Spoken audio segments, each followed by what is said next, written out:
اور قبر میں یہی 3 سوال پوچھا جائے گا، تیرا رب کون ہے، تیرے نبی کون ہے، تیرا دین کیا ہے۔ اچھا اگر ہم دنیا میں رٹ لیں میرا رب اللہ ہے، میرا دین اسلام ہے، میرے نبی محمد ہے، رٹنے سے کام نہیں چلے گا، رٹنا نہیں ہے۔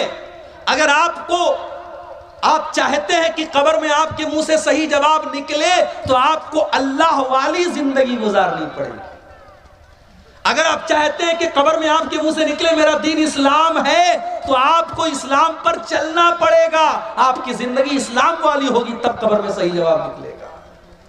اگر آپ چاہتے ہیں کہ قبر میں جب فرشتہ پوچھے تیرے نبی کون ہے اور آپ کے منہ سے یہ نکلے میرے نبی محمد صلی اللہ علیہ وسلم ہے تو آپ کو اللہ کے نبی کے طریقے پر زندگی گزارنی پڑے گی۔ جو بندہ مومن ہوگا جس نے ایمان والی زندگی گزاری ہوگی وہ ان 3 سوالوں کا صحیح جواب دے گا۔ وہ کہے گا میرا رب اللہ ہے، میرا دین اسلام ہے، میرے نبی محمد ہے۔ فرشتہ پوچھے گا وما یدریکا، تجھے ان 3 سوالوں کا جواب کیسے پتا چلا؟ بندہ کہے گا قرأت کتاب اللہ، میں نے قرآن کو پڑھا تھا، میں نے حدیثوں کو پڑھا تھا، میں نے اللہ اور اس کے رسول کی باتوں کو پڑھا تھا۔ آج کون پڑھتا ہے؟ کون پڑھتا ہے قرآن کو؟ پہلے تو بوڑھی عورتیں گھر میں رہتی تھی، وہ بیچاری صبح صبح قرآن پڑھتی تھی، اب تو وہ بوڑھیاں بھی ختم ہو گئی۔ اب کی تو عورتیں وہ ہیں کہ صبح کو وہ اٹھتی ہیں تو موبائل پر سیریل دیکھتی ہیں، پہلے رات کو بستر پہ سونے لگتی ہیں تو سیریل دیکھتی ہیں۔ نوجوان کو گانا سننے سے فرصت نہیں، بڈھوں کو گانا سننے سے فرصت نہیں۔ آج ہمارے گھروں میں قرآن کون پڑھتا ہے میرے بھائی؟ اپنے دل پر ہاتھ رکھ کر کے بتاؤ کہ آخری ٹائم آپ نے قرآن کو کب پڑھا؟ ہم نے قرآن کے ساتھ بہت ناانصافی کی، اور کل قیامت کے دن اللہ کے نبی ہمارا گریبان پکڑیں گے، اور اللہ کے نبی قیامت کے دن اللہ کی بارگاہ میں کہیں گے وقال الرسول یا رب ان قوم اتخذوا هذا القرآن مہجورا۔ اللہ کے رسول کہیں گے اے اللہ میری اس قوم نے قرآن کو چھوڑ دیا تھا، قرآن کو چھوڑ دیا تھا۔ قبر میں 3 سوالوں کا جواب دینے والا کہے گا میں نے قرآن کو پڑھا تھا، اور جو انسان کافر تھا، منافق تھا، اسلام پر نہیں چلتا تھا، اس کے منہ سے صحیح جواب نہیں نکلے گا، وہ چاہ کر کے بھی صحیح جواب نہیں دے پائے گا۔ اس کے منہ سے بس ایک ہی جواب نکلے گا ہاں ہاں لا ادری، ہائے ہائے میں نہیں جانتا۔ فرشتہ کہے گا تو نہیں جانتا اس لیے کہ ما دریت وما تلیتا، نہ تو نے علم حاصل کیا، نہ تو نے قرآن پڑھا، نہ تو نے حدیث پڑھی، نہ تو نے علماء سے علم حاصل کیا، نہ تو مدرسے گیا، نہ تو نے علماء سے سیکھا، نہ تو نے علم حاصل کیا، نہ تو نے خود پڑھنے کی کوشش کی۔ تو اللہ نے فرمایا کلا سوف تعلمون، ان قریب تم جان جاؤ۔ ثم کلا سوف تعلمون، تم ضرور جان جاؤ گے اپنی حقیقت کو۔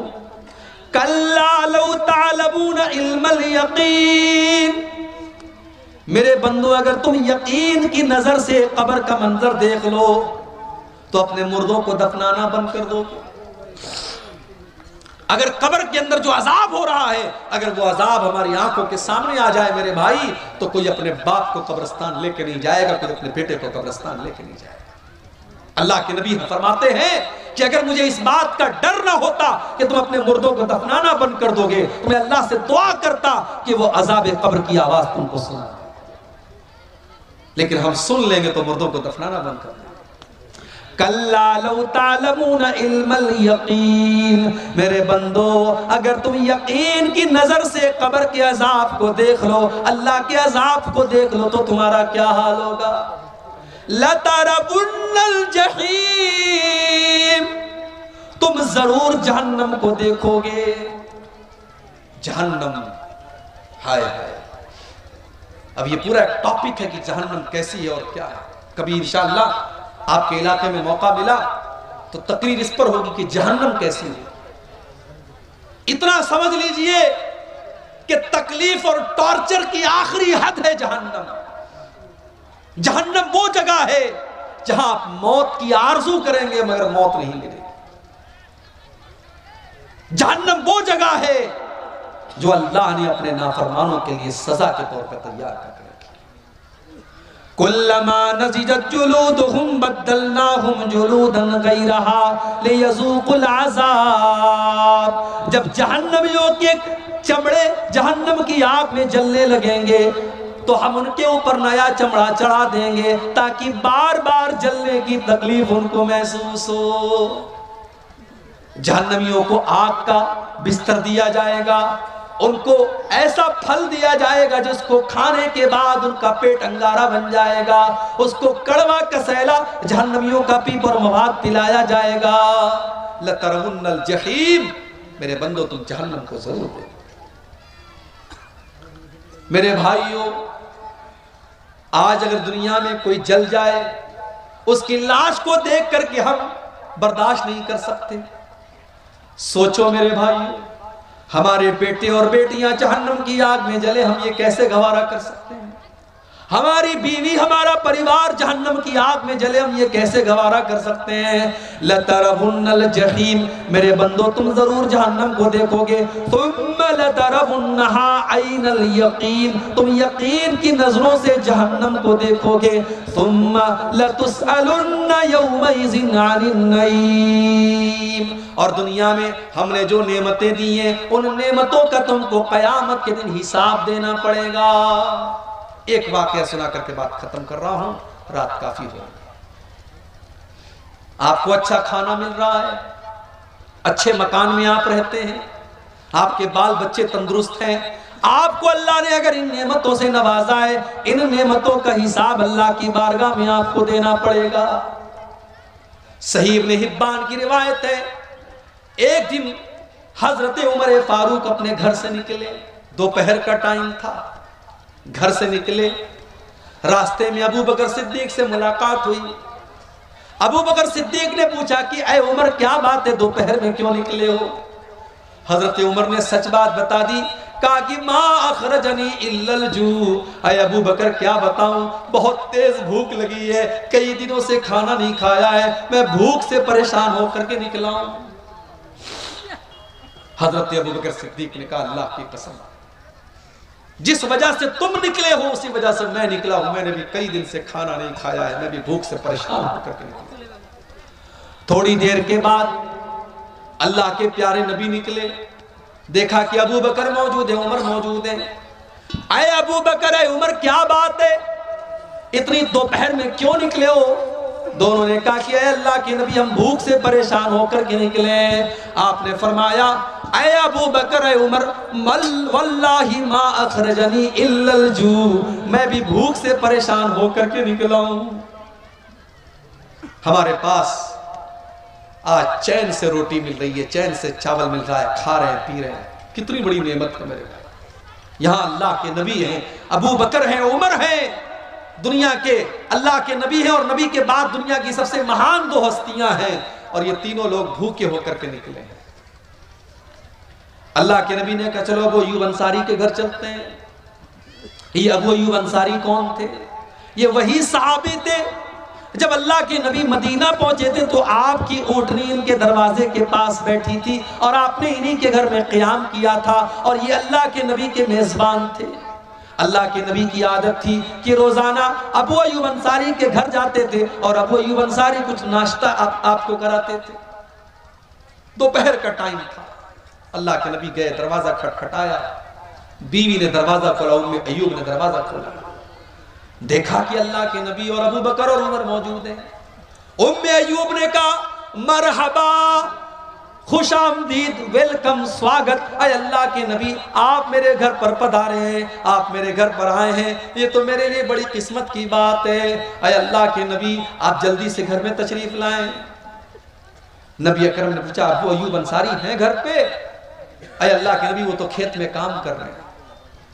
ابھی یہ بات چیت چل ہی رہی ہے کہ ابو ایوب انصاری کھیت میں کام کر رہے ہیں، اور کانوں میں اللہ کے نبی کی آواز پہنچی، آئے دروازے پر اور خوش ہو کر کے کہنے لگے آج تو میری بڑی خوش نصیبی کی بات ہے، اللہ کے رسول میرے گھر پہ آئے ہیں، ابو بکر میرے گھر پہ آئے ہیں، عمر میرے گھر پہ آئے ہیں. تینوں لوگ گھر میں داخل ہوئے.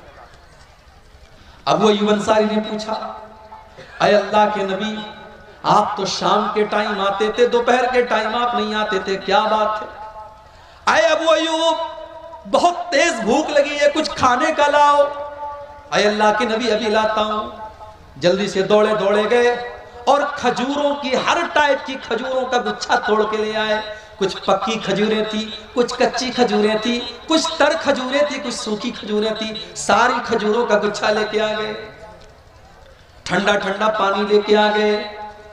اپنی بیوی سے کہا تو روٹی بنا, اور بکری کو پکڑ کے لائے اور بکری کو ذبح کرنے لگے. نبی اکرم نے پوچھا کہ یہ دودھ دینے والی بکری تو نہیں ہے؟ کہا نہیں ہے اللہ کے نبی. کہا ٹھیک ہے ذبح کر دو. بکری ذبح کر دی. گوشت تیار ہو گیا, روٹی تیار ہو گئی, کھجور کھائی جا رہی ہے, پانی پیا جا رہا ہے. نبی اکرم نے فرمایا اے ابو ایوب یہ بکری کا گوشت ہو سکے تو تھوڑا فاطمہ کے گھر بھجوا دینا, اس نے کئی مہینوں سے گوشت نہیں کھایا ہے, ہو سکے تو میری بیٹی کے گھر یہ گوشت بھجوا دینا. اس کے بعد یہ کئی دن کے بھوکے لوگ تھے, روٹی کھا رہے ہیں, گوشت کھا رہے ہیں, کھجور کھا رہے ہیں, پانی پی رہے ہیں. طبیعت بالکل مطمئن ہو گئی, سیٹسفائیڈ ہو گئی, لیکن اللہ کے نبی کی آنکھوں سے آنسو بہ رہے ہیں. صحابہ نے پوچھا اے اللہ کے نبی کیا بات ہے؟ کئی دنوں کے بعد آپ کو اچھا کھانا مل رہا ہے, کھجور مل رہی ہے, پانی مل رہا ہے, بکرے کا گوشت مل رہا ہے, اور آپ کی آنکھوں میں آنسو بہ رہے ہیں. آپ نے فرمایا اے ابو بکر, اے عمر, ابھی کچھ دیر پہلے ہم تینوں اتنے بھوکے پیاسے تھے کہ اپنے گھر سے نڈھال ہو کر کے ہم نکلے تھے, اور ابھی اللہ نے کتنا نواز دیا, ٹھنڈا ٹھنڈا پانی بھی مل رہا ہے, ہر طریقے کی کھجوریں بھی مل رہی ہیں, بکرے کا گوشت بھی مل رہا ہے, اور روٹی بھی مل رہی ہے. اے ابو بکر, اے عمر, یہی تو اللہ کی وہ نعمتیں ہیں جن نعمتوں کا اللہ حساب لے گا. اور اللہ نے قرآن میں یہ کہہ بھی دیا ہے لَتُسْأَلُنَّ يَوْمَئِذٍ عَنِ النَّعِيمِ, میرے بندو تم سے اللہ تمہاری نعمتوں کا حساب لے گا. میرے بھائیوں, میرے نوجوان ساتھیوں, اگر آپ خوبصورت ہیں تو یہ خوبصورتی بھی نعمت ہے اور اللہ حساب لے گا. اگر آپ باڈی بلڈر ہیں اور آپ کے بدن میں طاقت ہے, اس طاقت کا اللہ حساب لے گا.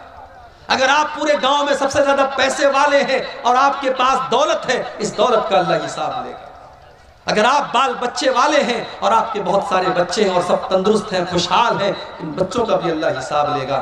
لَتُسْأَلُنَّ يَوْمَئِذٍ عَنِ النَّعِيمِ, اللہ اپنی نعمتوں کا حساب لے گا. اب آپ کو کرنا کیا ہے؟ کرنا بس اتنا ہے کہ آپ اللہ کی نعمتوں کا صحیح استعمال کریے.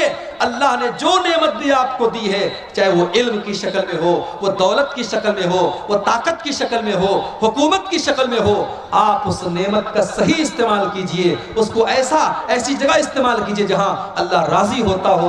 انشاءاللہ اللہ آپ کو اس کا بہتر بدلہ دے گا.